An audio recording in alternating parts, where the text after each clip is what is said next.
कोटी ब्रह्मांड नायक राजाधिराज योगीराज अक्कलकोट निवासी श्री स्वामी समर्थ महाराज की जय.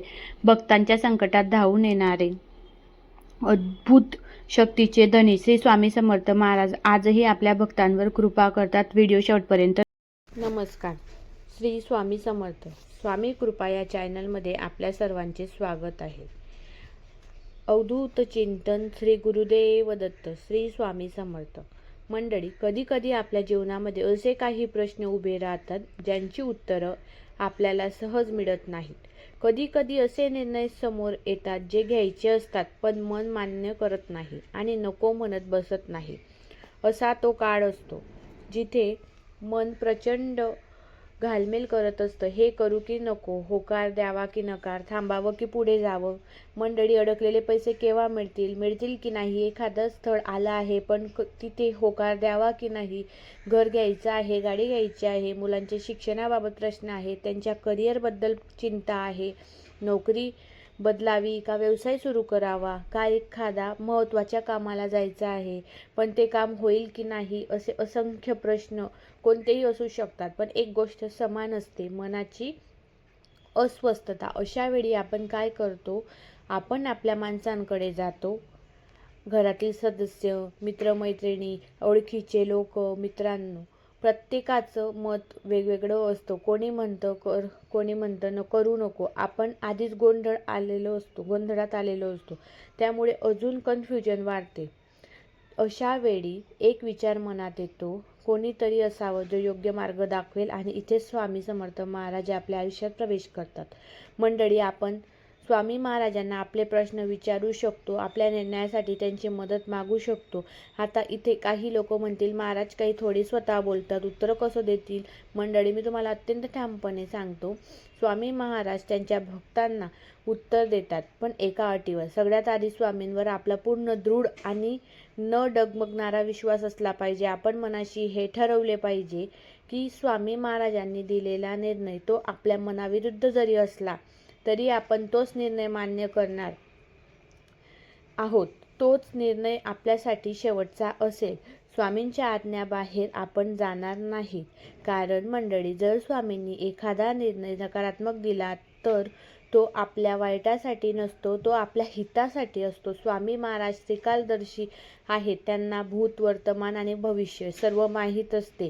तुमच्यासाठी काय चांगलं आहे, काय वाईट आहे हे स्वामींना पूर्णपणे माहीत असतं. म्हणूनच कधी कधी उत्तर आपल्या मनासारखं येत नाही, पण तेच उत्तर आपल्याला पुढील मोठ्या संकटापासून वाचवत असतं. मंडळी, स्वामी महाराजांसमोर प्रश्न विचारणं हा काही खेळ नाही, ही श्रद्धेची परीक्षा आहे. म्हणूनच जर तुमची स्वामींवर नितांत श्रद्धा असेल तर महाराजांचा कौल घ्यावा, तरच त्यांना प्रश्न विचारावा. जर उत्तर आपल्या मनासारखं आलं तर वा, छान असं म्हणायचं. पण जर उत्तर नकारात्मक आलं तर हे चुकत आहे, असं काही नसतं, असे विचार मनात आणायचे नाहीत. मंडळी, चिठ्ठ्या टाकून निर्णय घेण्याचा संदर्भ श्री स्वामी समर्थ चरित्र सारामृतामध्ये स्पष्टपणे दिलेला आहे. आपल्या नित्यसेवा करतो तर आपल्या वाचनात बाळप्पा महाराजांनी ज्यांची कथा नक्कीच येते. बाळप्पा महाराज हे सर्वप्रथम भगवान श्री गणेश शंकराची पूजा करून मग स्वामी महाराजांच्या दर्शनासाठी येत असत.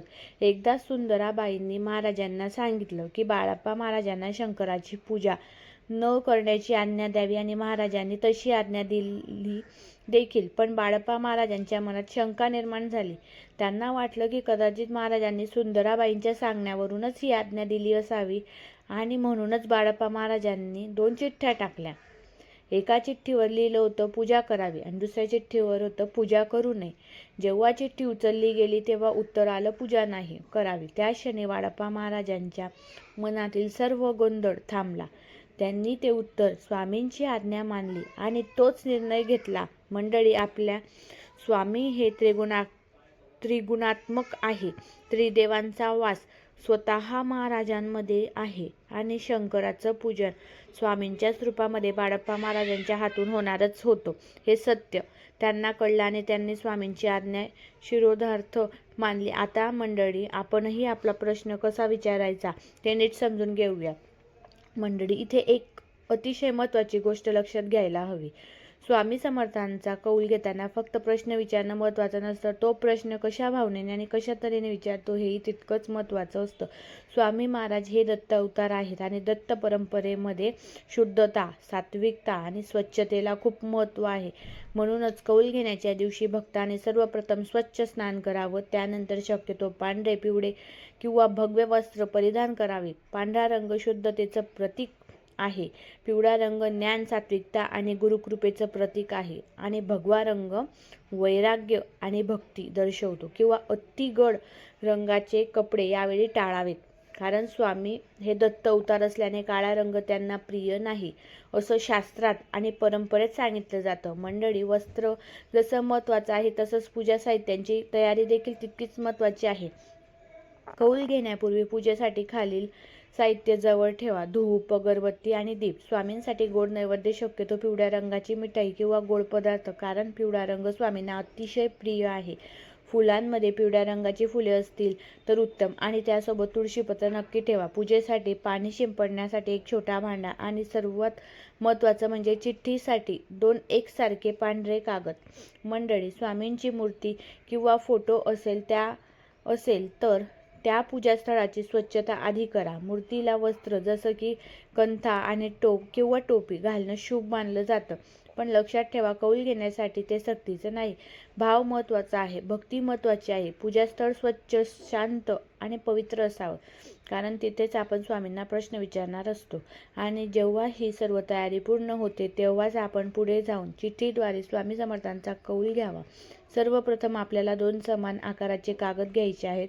संपूर्ण पांढरे प्लेन कागद चालते, रेष असलेले तरी चालतील, पण एक गोष्ट लक्षात ठेवा, दोन्ही कागदांची लांबी, रुंदी एकसारखी असली पाहिजे.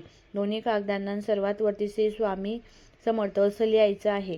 सगळ्यात खाली एका चिठ्ठीवर होय आणि दुसऱ्या चिठ्ठीवर नाही असं लिहायचं आहे आणि मध्ये तिथे जागा राहील तिथे आपला एकच प्रश्न लिहायचा. उदाहरण, हे घर घेणे योग्य राहील का? हा निर्णय माझ्यासाठी योग्य आहे का? लक्षात ठेवा, प्रश्न एकच असावा. त्यानंतर दोन्ही कागदांच्या सारख्या घड्या घालायच्या आहेत, जशा व्हिडिओमध्ये दाखवल्या जातात तशा. घड्या घातल्यानंतर जर तुमच्याकडे केंद्रातील विभूती किंवा रक्षा असेल तर ती चिठ्ठ्यांना लावायची आहे. मग त्या दोन्ही चिठ्ठ्या स्वामींच्या चरणी ठेवायच्या आहेत. घरात मूर्ती असेल तर मूर्तीच्या चरणाजवळ, फोटो असेल तर फोटोच्या समोर, स्वामींच्या पायाशी. त्यानंतर माळा श्री स्वामी समर्थ जप करायचा आहे. किमान 1 माळ किंवा 5 मिनिटे नामस्मरण तरी नक्की करा. मग स्वामींना मनापासून प्रार्थना करा, स्वामी तुमचा जो निर्णय असेल तो मला मान्य आहे. त्यानंतर जर घरात लहान लहान मुलं असेल तर त्यांच्या हाताने चिठ्ठी उचलून घ्या आणि जर कोणी नसेल तर स्वतः डोळे बंद करून स्वामींचे नाव घेत एक चिठ्ठी उचलायची आहे आणि जी चिठ्ठी येईल तो स्वामींचा निर्णय आहे, तो आपल्या हितासाठी आहे. मंडळीत जर उत्तर नाही आलं आणि तरीही आपण ते काम केलं तर काही दिवस सर्व ठीक वाटेल, पण पुढे चालून त्याच गोष्टीचा त्रास होऊ शकतो. म्हणूनच स्वामींचीच आज्ञा मानावी, स्वामींच्या आज्ञेबाहेर जाऊ नये. आणि म्हणूनच मी पुन्हा एकदा सांगते, जर तुमची स्वामींवर दृढ श्रद्धा असेल तरच कोणताही प्रश्न विचारावा. आजचा व्हिडिओ इथेच संपवते. व्हिडिओ माहितीपूर्ण वाटला तर लाईक करा, शेअर करा आणि सबस्क्राईब नक्की करा. श्री स्वामी समर्थ. स्वामी समर्थांचा आशीर्वाद नेहमी तुमच्यावर राहो. जर तुम्हाला हा व्हिडिओ आवडला असेल तर लाईक करा, शेअर करा आणि सबस्क्राईब करायला विसरू नका. जय जय स्वामी समर्थ.